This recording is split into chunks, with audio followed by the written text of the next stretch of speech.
Wrong week to quit sniffing glue.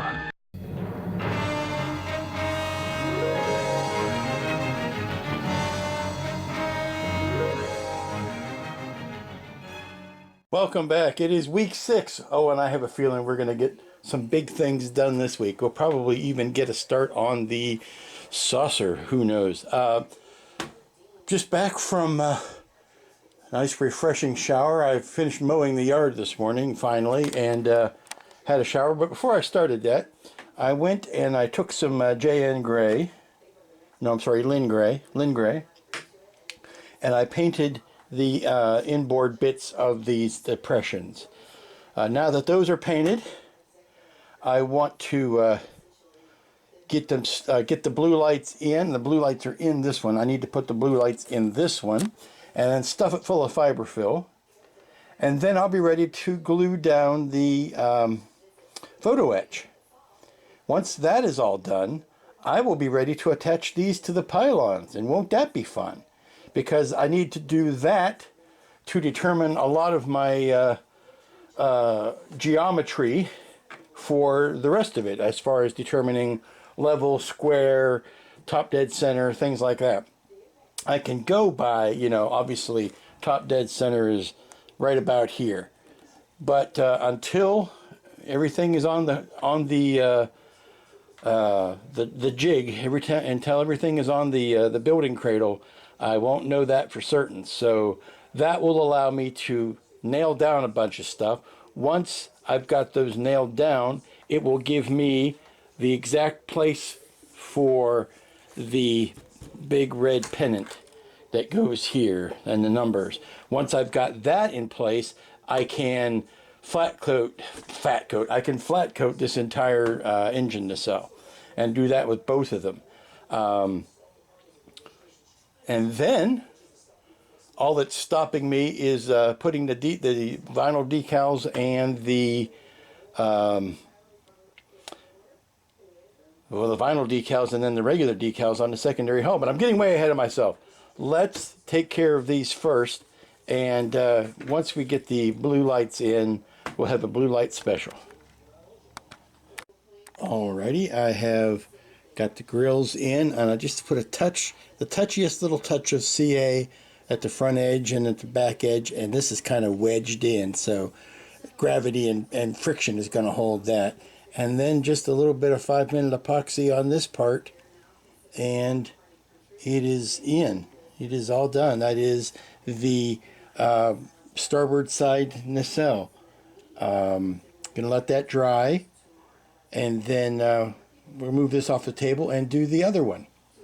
But the only last bit of painting I need to do are these areas in here, which by all accounts are this same light gray with a wash of some sort over them. So I'm thinking I may want to just hit that with a gray that's just a little bit darker than this, just to show off those grills. Okay, while the nacelles are curing in the other room, I got some epoxy curing on it, I wanted to turn my attention to this. This came in my mail today, and I know the mail system is quick because it is only Monday, and Jack sent this out Saturday. So 2 days from Pittsburgh to my house, not too shabby. But this is Jack Holzer, he who is the big kahuna at Amazing Scale Modelers. It is which started out as a Google Plus community until Google Plus decided they didn't like making money anymore, I guess, and everybody moved over to MeWe. So if you go to MeWe and look up Amazing Scale Modelers, you will find Jack Holzer. But Jack has been designing this and putting this together for the last month or so. And this is a 3D printed Daedalus kit. 350 scale by what Jack says, with a lot of little special tweaks and features here that he's added to it. But I'm just marveling at it. Now, this is probably my first real experience with 3D printed kits. I've seen 3D printed parts here and there, but an actual 3D printed kit, this is probably my first go-round. And I've been racking my brain to try to find something to compare the texture to. and it finally struck me. It's stainless steel. This reminds me of the finish of stainless steel.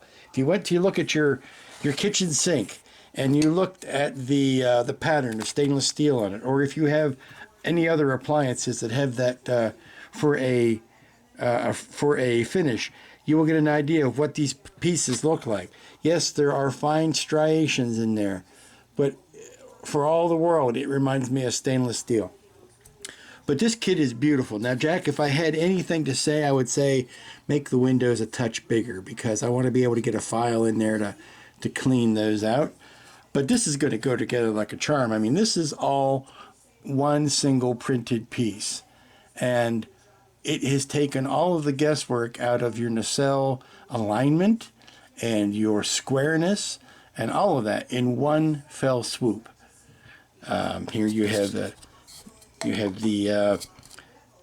Daedalus globe, top and bottom, goes together like a charm. And these nacelles, again, like a charm. Of course, they're designed to go together because they're just, I mean, it's one piece and then it's cut apart.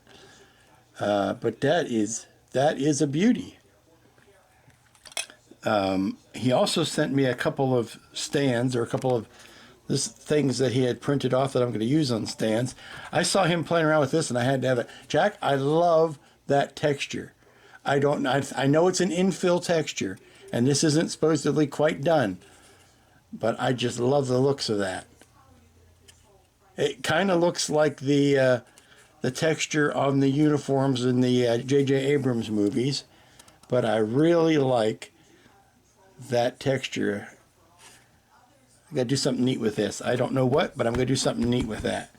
But I'm just playing with the parts. Not that there's much cleanup, because, like I say, they're expertly designed to interlock with each other. He even designed in the post and the holder for the post, so that when you put it on a stand, it goes up into this pocket like it's supposed to.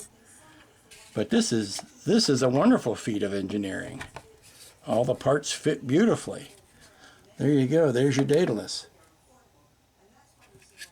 So I'm looking forward to spending some time putting this thing together and lighting it up and doing all that kind of fun stuff. But for right now, I'm just kind of caressing the parts. These are and this is a translucent filament that is printed so that you can light up the domes.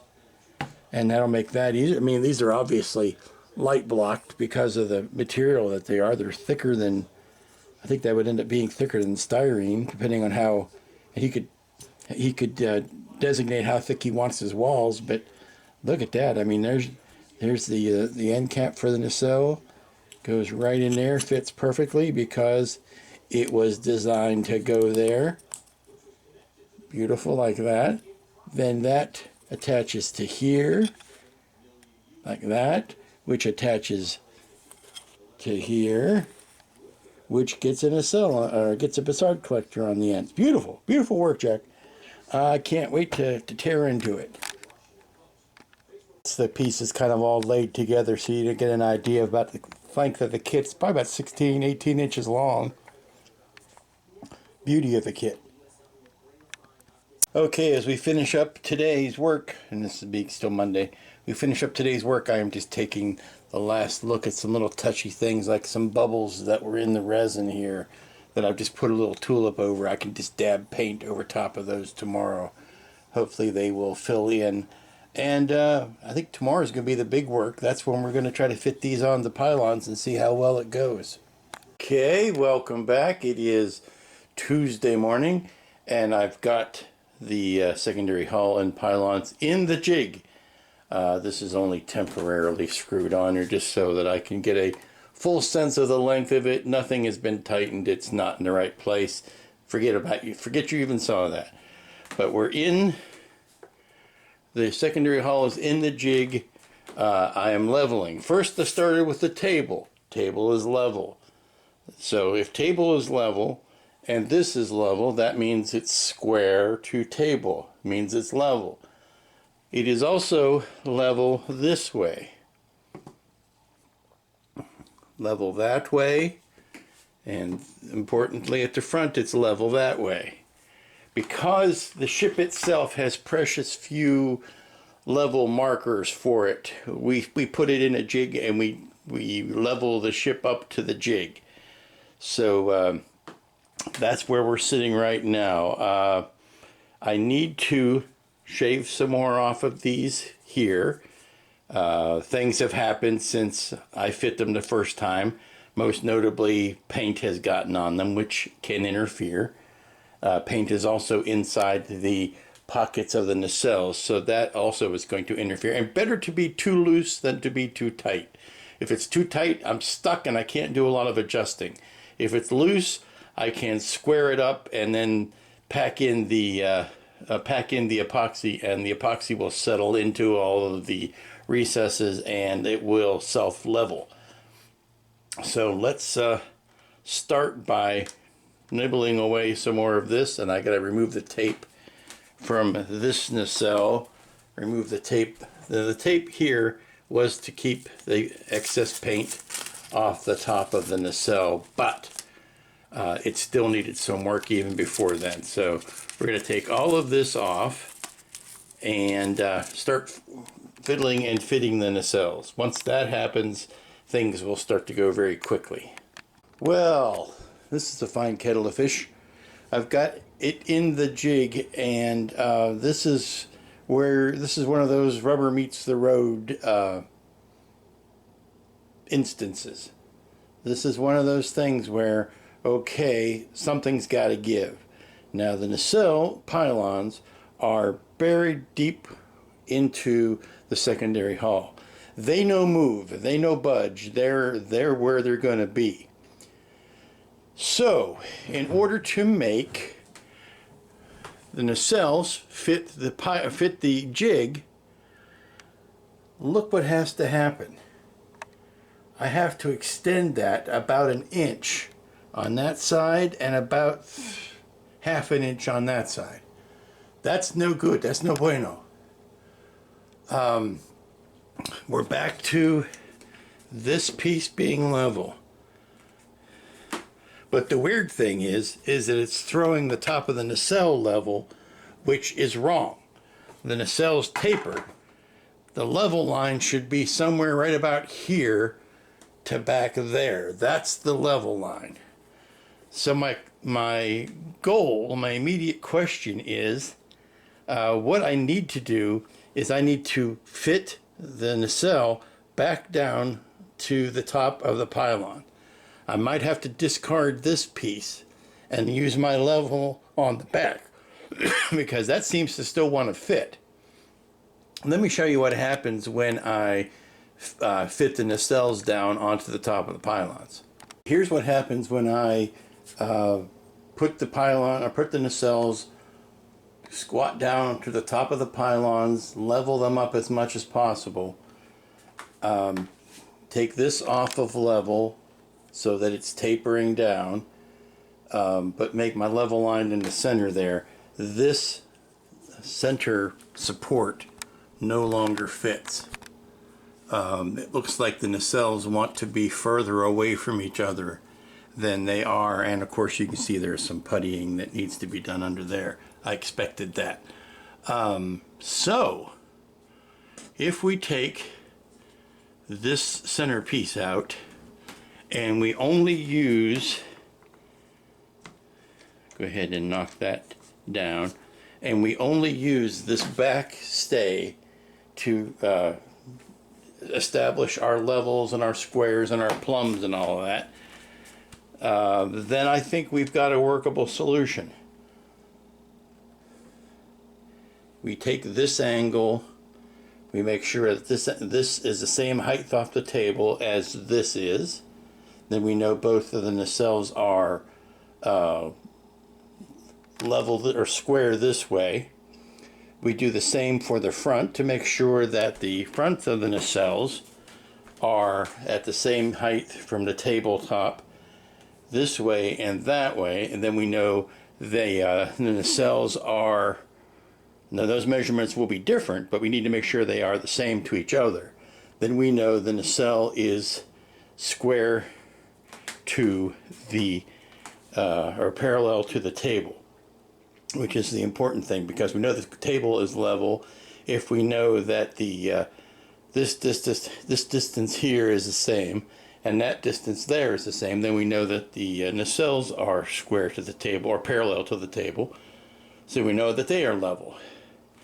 And then we should be able to figure out that the distance between the nacelles should be closer at the front than it is at the back, knowing, or if we draw a center line down the top, we square off against that. So we know the center line there and the center line there should be parallel to the center line here and the center line here.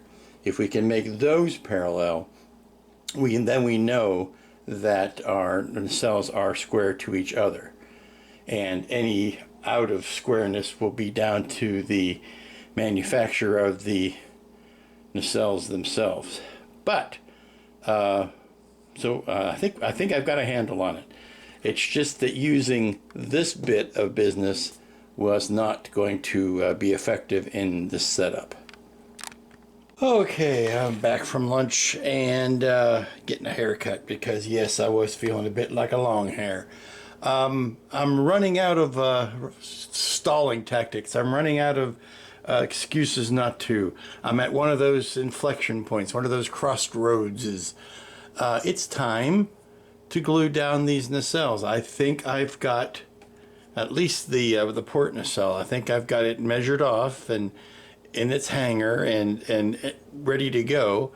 It's a question of whipping up some 5-minute epoxy and slathering that top of that post and sliding it on. I've got my centers demarcated. There's really nothing else to do but to do that, and it's like I say, it's one of those turning points where I have to sit back and double check and think to myself in capital letters, am I ready to do this? Is there something else I haven't thought of before I take this step? Because it's not something that can be reversed. Once that pylon is in the pocket of the nacelle, I am committed. So the wiring is coming out here. Obviously I need to raise it up and all of that, raise it out and then put the epoxy on it. But I've got the wiring. There's nothing really else that I can do to this nacelle that I cannot do once it's in place. I've repainted these guys. I need to touch up the hull color, but again, I can do that with a small airbrush once I've got these things set. There is the red pinstripe that goes underneath here that I can do once it's set. Obviously the big pennant, I can do that once it's set.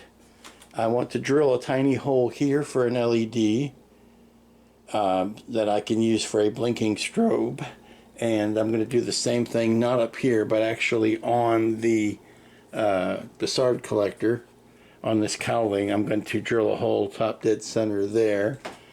But this has been fit, and I can put those on once it's in place. So what I want to do is set up this point and then hold it down to this point and let the glue cure. So let's get that out and cross our fingers, because it's sphincter tightening time. Okay, for better or for worse, I am committed.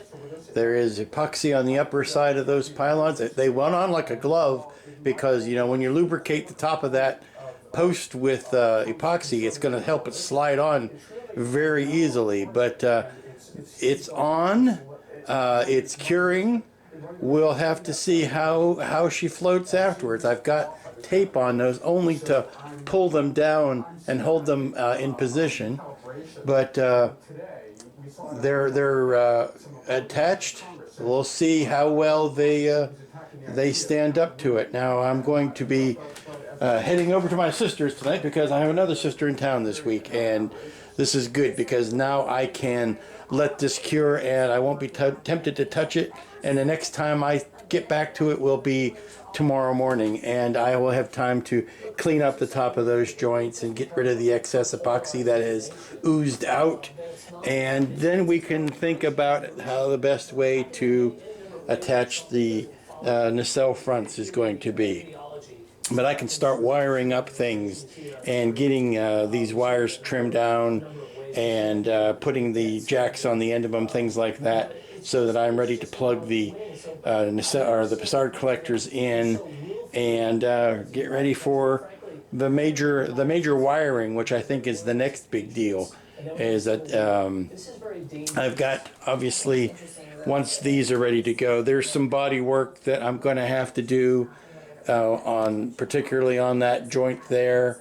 So once that happens, I can do once the body work is all cleaned up, then I can do the pennants and the pinstriping and that kind of stuff, and then it'd be ready for the flat coat. But if you think of all I really have left to do on this is to paint that ball, and then it will be ready to attach there. But now that I know where the top dead center is, I can match it up to the top dead center of this, and we'll be good to go. Things like that. So time to let it be. Well, good morning. It's Wednesday, and you can see I've started to strip away some of the forms. I got rid of that middle bit of reinforcement there, and I've just got the Enterprise sitting back in the building jig. And today, what am I going to do today? Well, I think today I'm going to start the odyssey of neatening up these wires and getting the plugs put on the ends. Now that I have the wire run to where it needs to be, I know what my lengths are, so I can cut those back with a little bit of impunity and still leave slack so that I can pull the nacelle out to do any servicing and stick it back. I'm still noodling about the best way to stick those in. The instructions call for screws and a little twisting lock jig thing. I may end up using some variation of that because my only other thought would be magnets, and to hold up all of the weight of the nacelle, I'm thinking that magnets might not be the deal because of the interference they might cause on that motor. So I mean, this is not light, so it has to go in something like that. Like I say, the instructions recommend this locking ring. Unfortunately, they don't give you enough meat in here. They don't give you enough meat to put those screws in place. I guess you're supposed to do one of these deals where you put it over the screw and twist it like that to lock it in place. And I'll be darned if I can line up to get enough meat. Whether you can see, I'll if I can shine a light on that. If these guys were moved further out, that may be the way to go, but as it is, the hole is too big here.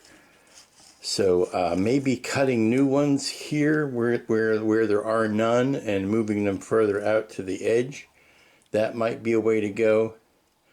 Or I might need to see if I can just make two of them work and make it work with two sliding ones rather than four. The trick is the fact that, see if I tuck all these wires back in, I can push this up against, but you can see in order to make the tight fit, it really wants to sit this part in that ring, and getting the tight fit's what I'm concerned about, because I don't really want to see an ugly gap in here when I'm done. So it's going to be a question of, tightening the screw and take it out and tighten the screw and take it out till it's really looking good. So maybe some sort of arrangement where I make my own one of these, but further out to the edge might be the best way to go. Still thinking about that. Like I say, I'm noodling about that, and I also want to get the joint cleaned up from yesterday. Yes, I am doing some surgery, cutting tiny hole for LED for strobe. Now to go there will be a white strobe back here, and then there will be a a red strobe up in the front here, red running light, and then there'll be a green one over there and another white strobe back there. Okay, I'm continuing to play with some of the finer electronics on these nacelles, and this is the port Bussard collector, and I have just buried a tiny red LED in there so that when power is given to it, it does this thing right here, bing. There you go, just a little tiny one. And that, like I said, is going to be on that separate circuit with the other additional lighting. This feature does exist on the 11-foot filming model, so lest you think I am straying too far from the chosen path, you are incorrect, because that little bump does exist, and it is tinted red on the scale on the filming model, which gives me the indication that it was meant to be a light at some point. Okay, now it's taken a little bit of head scratching and some doing, but I have got all of the wiring done for the front of the Bussard collector. This is one circuit that does the inner blue light as well as the blinking strobes. That's one of these lights, and then the other one is, this is the circuit for the lights, and this is the motor for the Bussard collector. And that allows me to plug the 3 plugs from this module, just plug them in and shove it into the front there and anchor it. But it allows me to pull things out for servicing should I need to, or just for ease of transport should I need to do that as well. But what it has shown me is I can do this, and now I just need to neaten up the other side to do the same thing, and all those wires go down the pylon and they end up here.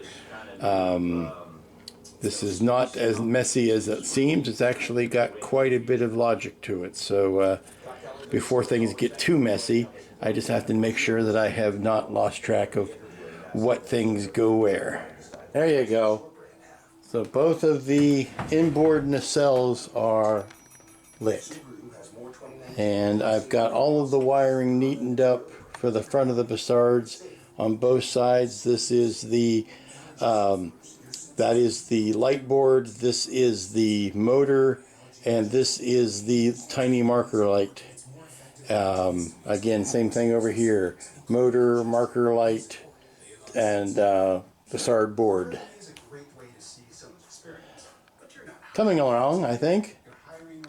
Well, good morning, folks. It's Thursday. It's the gateway to the weekend, and things are progressing here rather quickly.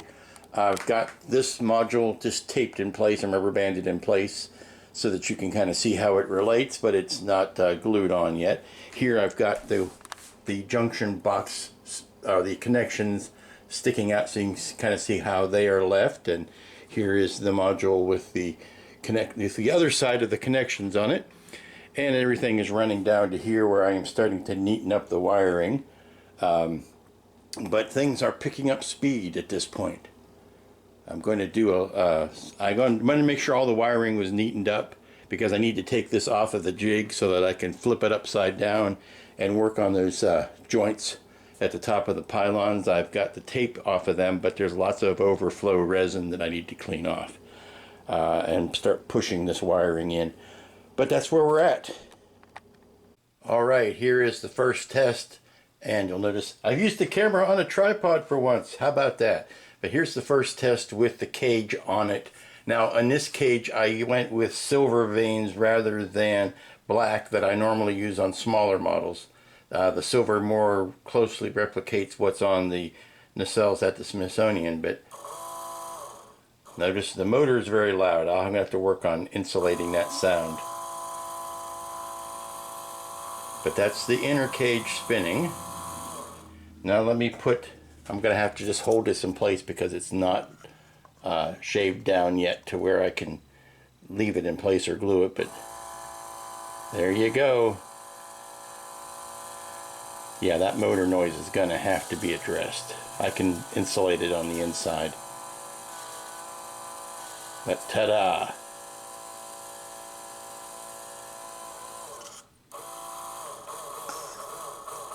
That's me playing with the wiring. Okay, I'm just doing some cosmetic touch-ups to the joints where the pylon meets the nacelle. Doing that on both nacelles there, inside and outside. Just a little bit of epoxy sculpt. Let that cure up overnight and come back and touch up the paint on that. But yeah, that was actually, by the time I got into there and was actually looking at it, it was a lot less noticeable than I was fearing, so that's good. Once I took the tape off, the tape was giving me a false sense of how bad these things were. That's just a schmutz of fingerprint there that can be cleaned off easy enough. Another one happened here. But take care of that. But coming along nicely. Once those have dried and I can touch the paint up on those, then I could put the red pin striping here and underneath that one. That's all I'm waiting to do on that. So I don't want to put any more undue stress on that joint there of the pylon. Let's get this back up vertical and put it back in the cradle. Okay, so I have to do some touch-up painting with the actual auto paint, and I'm going to use the same proportions and the same recipe, but I am going to be doing it, sorry, I'm closing up my acetone, never mind. I'm going to be doing it in the airbrush for these smaller parts, but I wanted to clear up what it is exactly I'm doing. This is the paint itself, 6 parts of this. This is called slow activator. This keeps the paint wet, as I understand it. And this is single stage hardener, and there's one part of this and one part of this for every 6 parts of this. And when you're using an airbrush, it's more like 18 drops, 3 drops, 3 drops. I mean, it's that small of an amount, but that's what I'm going to be doing. But I've got to put the masks and the respirator on because this is enamel paint.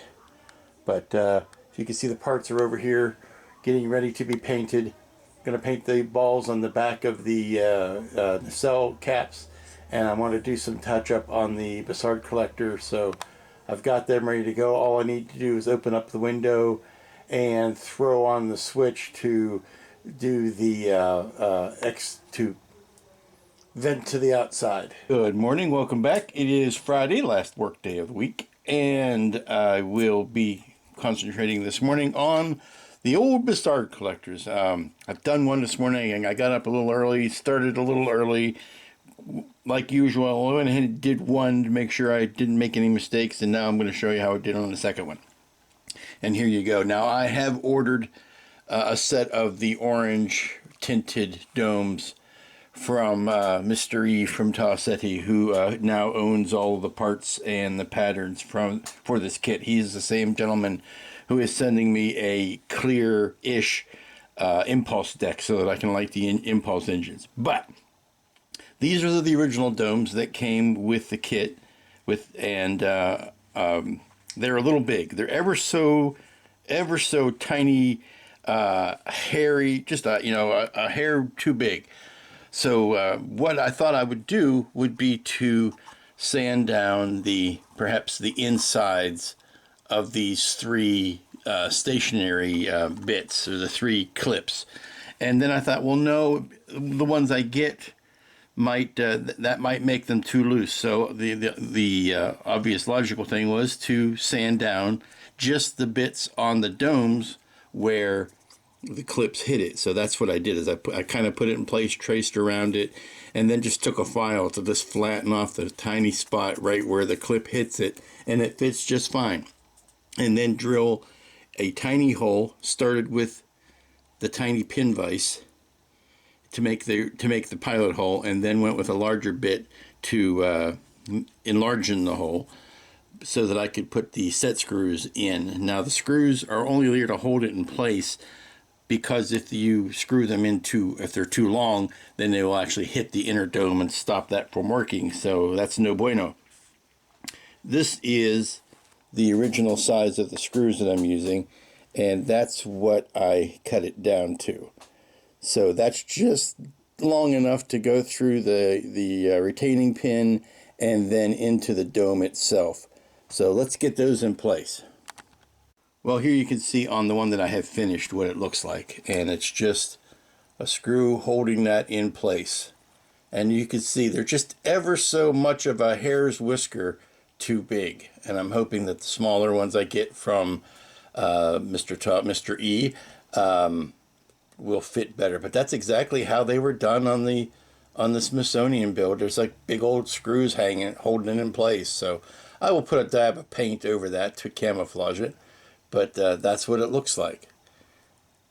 So let me see. I don't think I can plug it into the actual ship because I don't have anything here on the bench that I can use to show both the engine lighting and the inner dome turning. So let me get the other one finished up, and then we'll try to tape them to the actual ship and see how it looks. Okay, I have to stand back on the other side of the room to get the whole thing, and even get the whole thing on the table in the frame at the same time with me as zoomed out as far as I can get. This is probably the last time you'll see this one see this much of it on the table. Today I'm starting to work on some of the detail stuff, starting with the shuttle bay. I want to get this piece put in and the dome glued on top of that. And then I'm thinking of looking at the detail work that needs to be done here, any cleanup that needs to be done. Of course, there is the tinting of these windows that need to be done. I'd like to start getting some of the red pinstriping on. I'd like to get the backbone pinstripe on today. I'd like to get this side pennant on. I might even get the nacelle pennants on today. We'll see. We'll just have to see how well it's going. But it's a bit of a beast. I gotta tell you, it's a bit of a beast. Okay, I'm continuing work on the hangar deck area, and I've got the insert here press fit into place like it ought to be, and the dome here that goes over top, I'm getting ready to epoxy that down. What I'm getting ready to tackle is what you can see here. There's a lot of light leakage, and half of it is coming from this being a clear piece, and I was only able to spray a limited amount of paint in there, so I'm wondering if I need to go in there with a slop brush and just paint the areas that I can't see or that I can't get an airbrush into. Paint those areas with a gray, a darker gray, and then come back with a little bit of the hull color in the small airbrush and kind of touch up with that. I think what I'm going to have to do is hit this area here with a like I said, a slop brush, just a big wide brush with some gray paint on it, just to throw a coat of light blocking in here and in here, and then come back and touch it up. Now there's also some light right around the bottom here that I need to touch up, but that I can do with the regular paints. There's a little bit of, once I get this glued down, there's a little bit of light. I didn't quite get all the way to the bottom there, and I can touch that with detail paint too. But overall, I'm very happy with these and how this is fitting on top. So let me throw some paint in there and see how much I can block manually. Okay, I've taken care of the spot there. Taking care of the light leak. Now I have to be careful. This is not light leak. This is light reflection. That will disappear when I hit it with the flat base. That will take care of that. I just saw a spot up in there that I need to do. That's the thing about putting a camera on things. You immediately spot all of the things you thought you were finished with. So let me hit that side with the brush, but I got back into that side okay, and we'll let this dry. Well, I'm quite happy with that. Sometimes it's a question of squaring the circle because you have so many of these things that are not, I won't say not machine made, and they're a little bit soft on their symmetry, and then you get something like that where I know that those lines are parallel and the same width and all of that, so it kind of does square things off. Now, I'm also seeing weird shadows on both sides of the neck because it's still glossy. And once that's flattened, that will probably disappear. But that's looking mighty sharp. And a heck of a lot quicker and less fuss than trying to paint it. So that's looking good. And the next step, I think, is going to be this guy right here. Okay, here's the side with the side pennant on. And I've gone around and I've hit some spots where the paint was glitching and sanded back down to primer. And I need to touch those back up with the actual paint. And I wouldn't dare dream of putting this on so close to where I'm touching up paint on a regular model, but on the size of this, the acreage is so far apart that I can work over here, and then by the time comes for me to paint this, I can put a, tape over this or put paper or something on it. So I don't have the same fears as you would on a regular small sized kit. So what I'm thinking I want to do now is flip this up on its nacelles and work these joints a little bit and touch the paint around them to the point where I can get, I maybe can get the belly markings on. I'm concerned about putting on these rectangles that go back here because I have to touch both the blue or the body gray and this accent gray. I'm going to have to touch both of those paints before I can and let them dry. And this paint here takes, a day to dry to where I really feel like touching it, or at least overnight. So I think what I'd like to do is, thinking about that again, because it would be nice and dramatic to put these big pennants on next, and maybe I'll do that. Okay, so I'm recording this as much for my posterity as yours. Just to go over my thinking here, I have created a level line by first, yes, I know this table is level. So if I level the level against the level, I know it's level. But I come up with a point that is 17.5 inches off the table as the widest point in the nacelle, and that gives me this front center line. That gives me the 90 degrees, actually the 270 degrees from top dead center. Top dead center, 90 degrees, or 180 degrees, 90 degrees, 270 degrees. So 270 degrees, I carry that line over to there. I take the same 17.5 inch measurement to this point, which puts it right at the center of this box. So I know that that's level. Draw a line between the two of them. That's where my center line is, and then I take the design, draw a center line through that, and you find that by going center right here, and if all goes well, it should line, the dash in the 1701 should set on the center line, and it does. So now that I've got this in the right position, and it's 3.84 inches away from this box. That's where that line starts. So now I know that this is in the correct position. What I want to do now is peel this back and wipe this down real quickly with some alcohol so that I know that there's no dust mites sitting underneath it, and there's no little pebblies that are gonna make a bump, and there's no grease from fingerprints that I'm just putting on here right now. And I know the vinyl should stick to it perfectly. So let me do a quick wipe down of that, and then we'll be ready to stick it down. Right, you can see the line is on perfectly. I don't care about this. Actually, what I need is, I need something on either side of the dash and the dash, really, so I can line. These all come off anyway because I got to put black down over the black letters on top of that. But it's important that I know where these are so that I can overlap the black. But look how clean and beautiful that red line is. Beauty! Beauty! And when you stand back from here, she looks perfect. There you go, ladies and gentlemen.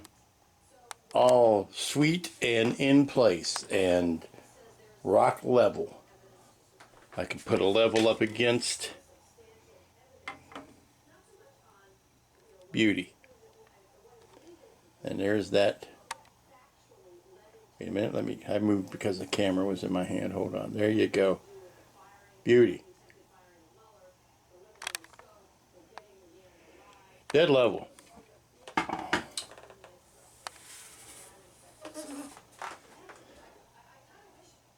Okay, now I want to flip the old gal around, which is not as easy as you would think.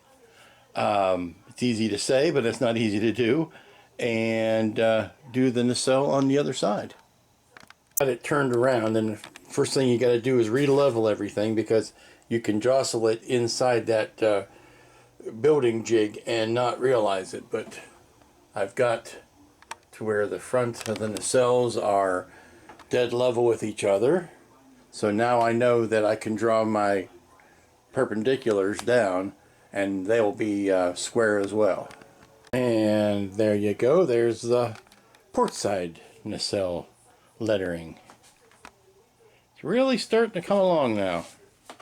Let me grab this. Place it up front. Kind of show you how everything looks. Let me put the camera down. There you go. That's being held by me in place, but there's your port nacelle. Any port nacelle in the storm, I say. You can see where the cooler vent there, the square box ends. Pull that out. This is where I have to paint the hull color down to there, so I can block that off and then just spray this little bit here till that lines up. And there's a couple of little dingies here and there that I can touch up with the body color. Coming along. Well, it's getting late into the afternoon. Well, not exceptionally late, but late-ish. And it's time for me to start closing things down. And I think the last big thing that I want to do, oh, you may have noticed I've got that rectangle down. Last big thing I want to do is put down these belly markings. Now, I've got them all laid out, spaced exactly as far apart from each other as they need to be. And I've got the center line on the bottom of the ship drawn. I've got the center line on the graphics drawn. So all I need to do is cut the transfer tape and stick them down. So pardon me while I do that. And there you be. That's the last bit of work for today. Now, I am not the least bit worried about this going on up here, because the post comes out of there, and I was actually kind of afraid the post was going to interfere with this, but it doesn't. But since the post is going to be coming up through that, you'll never get up underneath it to see, but we all know they're there. And if I stick a mirror on the base, then you'll be able to see them that way. But that is looking lovely. I think while I have this upside down, I may want to put some more paint in there. But really, the last thing that needs to be done, well, I've got two more that go here.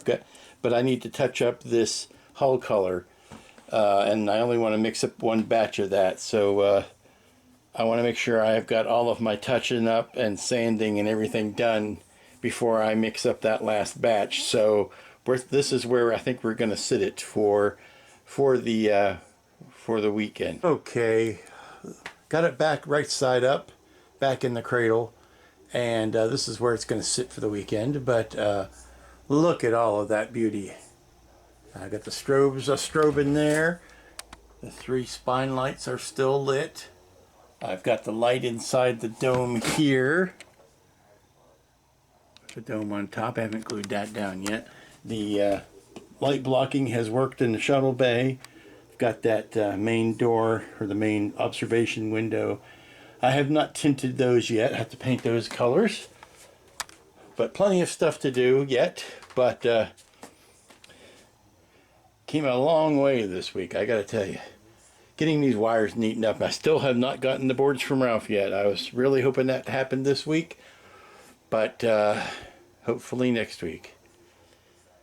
Once I clean up the last of the sanding and I spray the last of the hull color, then I can do things like putting down the photo etch on the pylons and putting the end caps on the back.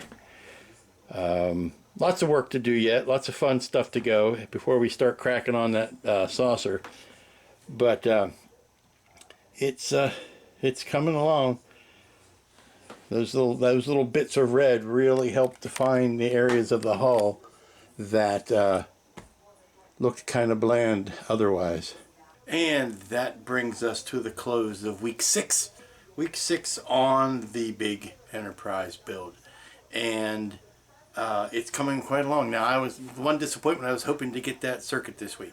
But I got a lot of wiring done in preparation for it. So when it comes, all I need to do is kind of slot it in and make the final connections. Everything else, I think I'm kind of getting ready for it. But I'm patting her right here because she's in the screen right here because I can't get too far away. I can lift it up.